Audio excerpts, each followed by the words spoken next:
Assalamualaikum students of class 6, how are you?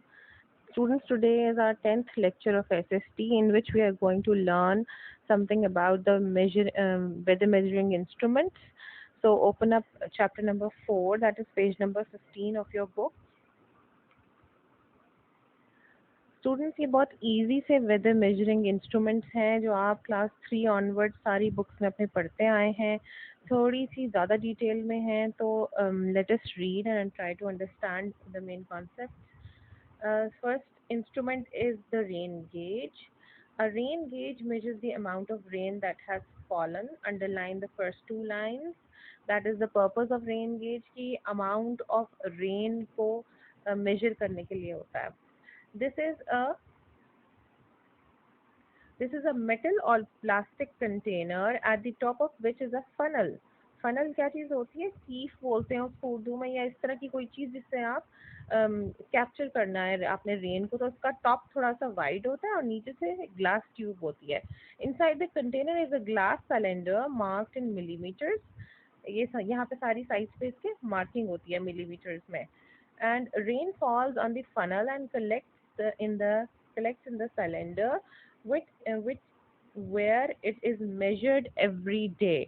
अब ये every day rain, जहाँ पर बहुत रेनी सीजन मतलब रेन फॉल ज़्यादा फ्रीक्वेंसी से होती है, वहाँ पर रेन गेज को वहाँ पे पुट अप कर लेते हैं किसी भी साइट पर.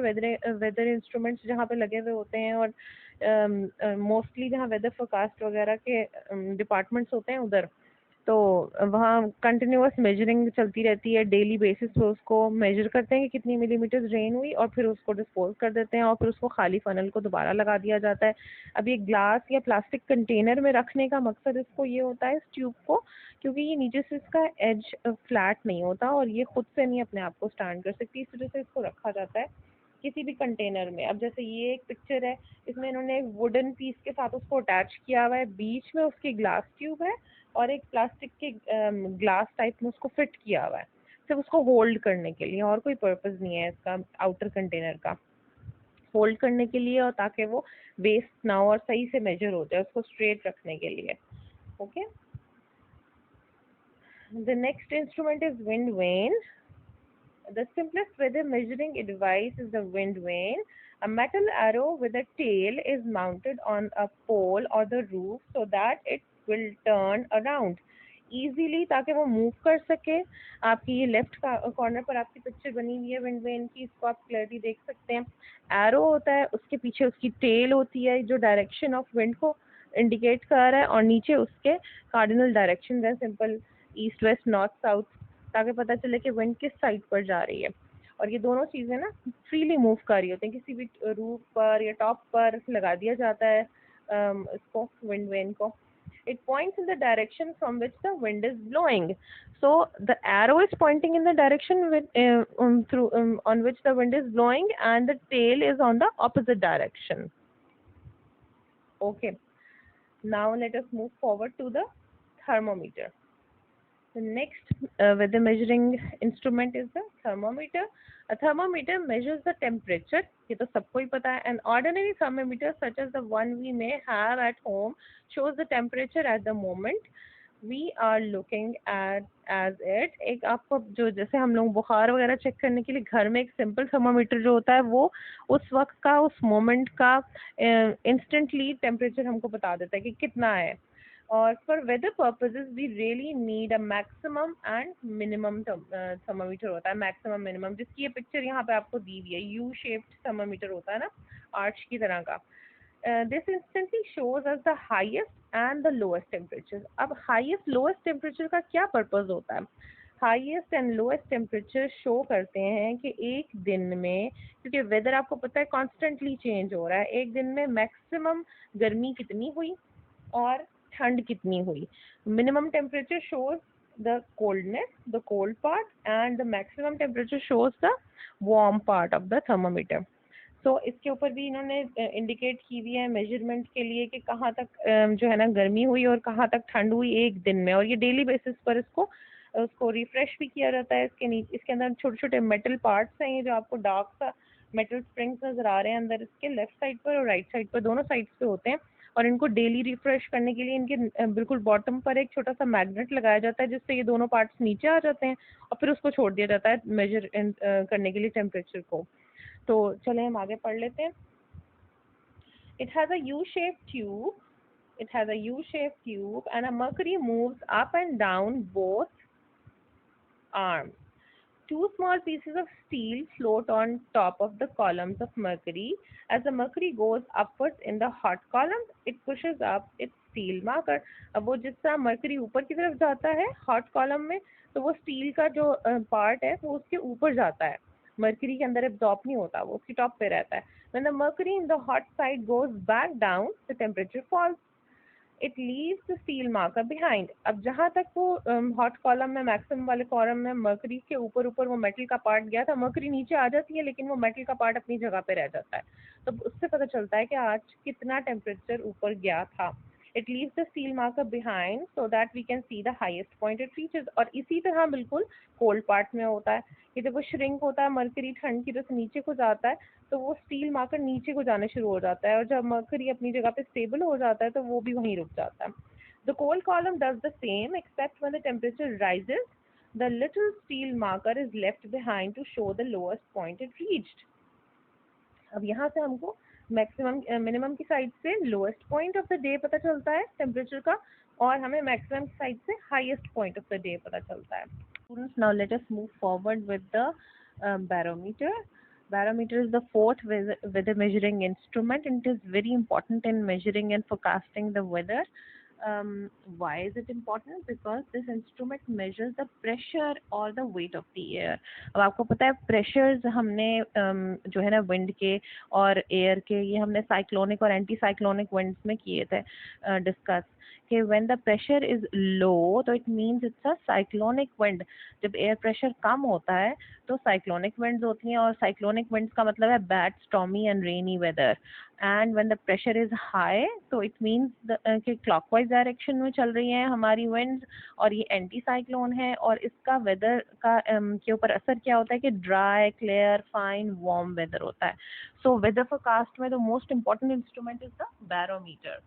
This measures the pressure or the weight of the air, and it is probably the most important instrument for forecasting the weather. जैसे मैंने आपको बताया सबसे important क्यों है, क्योंकि इससे फ्यूचर का वेदर easily forecast हो सकता है प्रेशर को कैलकुलेट करके। There are two kinds of barometers. दो kinds होती हैं, एनोरॉइड बैरोमीटर है और एक मर्क्यूरी बैरोमीटर है।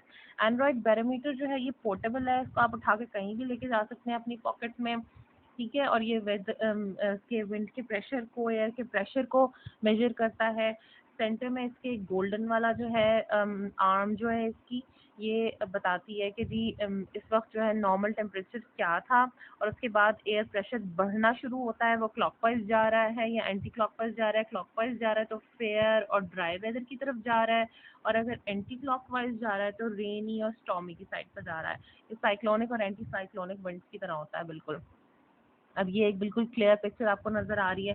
इस सेंटर में ये गोल्डन आर्म जो होती है नॉर्मली जो है ना यहाँ पर होती है गोल्डन वाली, और जो ब्लैक आर्म होती है वो एयर प्रेशर के साथ मूव करती रहती है। क्लॉकवाइज जाएगी तो फेयर एंड वेरी ड्राई, और एंटी क्लॉकवाइज जाएगी तो रेनी और stormy. Okay, so let us read. Okay, Ji, the aneroid barometer. This looks a bit like a clock, and it can be carried about easily. आप अपनी pocket में उसको कहीं भी रख के लेके जा सकते हैं, एक छोटी हैंडी सी वॉच जैसा होता है। It shows the weight of the air on the dial. Inside the case is a collapsible airtight box of thin metal with most of the air pumped out. एक एयरटाइट कंटेनर में box में इसको रखा जाता है ताकि थोड़ा सा भी एयर प्रेशर हो तो वो फौरन उसकी गेज मूव करनी शुरू हो जाए। As the air pressure changes, it pushes the sides of the box in or out. The end of the box has a string attached to it, which works the dial. अंदर जो उसके dial लगा होता है, जैसे मैंने आपको बताया एयर प्रेशर के साथ वो मूव करती है, उसकी हैंड जैसे घड़ी की मूव करती है, क्लॉकवाइज जाती है अगर एयर प्रेशर उसका प्रेशर हाई है, और वो एंटी क्लॉकवाइज जाएगी अगर एयर प्रेशर लो है, और उसके साथ वेदर का सारा वेदर फोरकास्ट हम आराम से कर सकते हैं। ओके जी, the second kind of barometer is the mercury barometer. जिस तरह हम एनारॉइड बैरोमीटर को बहुत आराम से अपने पॉकेट में रख के कहीं भी लेके जा सकते हैं एयर प्रेशर चेक करने के लिए, उस तरह मर्करी बैरोमीटर मूवेबल नहीं होता। एक जगह पे इसको रखा जाता है, एक ग्लास कंटेनर के अंदर मर्करी रख के उसके ऊपर एक ट्यूब जो है ना उसको हम ऑपोजिट डायरेक्शन उल्टा करके रख देते हैं। ये नॉर्मली जो है ना 760 mm की ट्यूब होती है जो इसके अंदर खड़ी हुई होती है, उसके अंदर मर्करी सक हो रहा होता है। अब आपको पता है मर्करी जो है टेम्परेचर सेंसिटिव होता है, तो जो ही टेम्परेचर बढ़ना शुरू होता है गर्मी की तरफ जाता है ये एक्सपैंड होने शुरू होता है, और जो ही ठंड की तरफ जाता है तो ये कॉन्ट्रैक्ट होने लगता है। तो एयर प्रेशर के साथ भी ये इसी तरह चलता है कि जब एयर प्रेशर हाई हो तो ये श्रिंक हो जाता है, और जब ये एयर प्रेशर को थोड़ा सा लो प्रेशर होता है तो ये एक्सपैंड हो जाता है। Okay, Ji, let us read.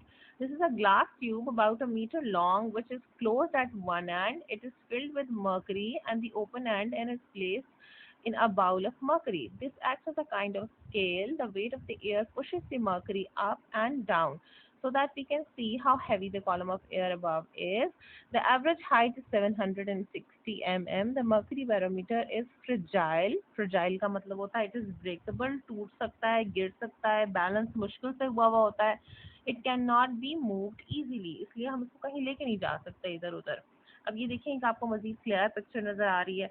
अभी एयर प्रेशर जितना ज़्यादा उसके ऊपर है एयर प्रेशर तो उसकी वजह से मर्करी ऊपर को मूव कर रही है. तो इस तरह हम एयर प्रेशर को मेजर कर सकते हैं इससे मर्करी बैरोमीटर से.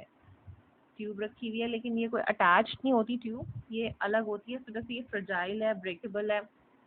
Okay, girls and boys, this is the end of our chapter. It was very easy. So your home assignment is question number 2. Why is it important to know which direction the wind is blowing from? ये दो parts हैं इस question के. And why does the wind vane have a tail. ये वाला जो wind vane have a tail वाला तो आप विंड वेन के उसमें से पैराग्राफ में से ले सकते हैं very easily. That the wind vane has two parts, an arrow and a tail. The arrow shows the direction of wind and the tail shows the opposite direction in which the wind is blowing. अच्छा, और इसका जो first part है, why is it important to know which direction the wind is blowing? It is very important to know the direction of the wind because as we have learned the cyclonic and anticyclonic winds, that in cyclonic winds the movement of the air is anti-clockwise. So if we know that the movement of air is anti-clockwise, it means that that we are going to have a bad and stormy weather. And if the direction of wind is clockwise, it means a clear, fine, warm weather. So for the purpose of forecasting the weather, it is very important to know the direction of the wind. Okay, that's all for today. Do your home assignment very neatly and clearly. And if you need any help, then the teachers are available on the WhatsApp groups. Okay, thank you so much. Allah Hafiz.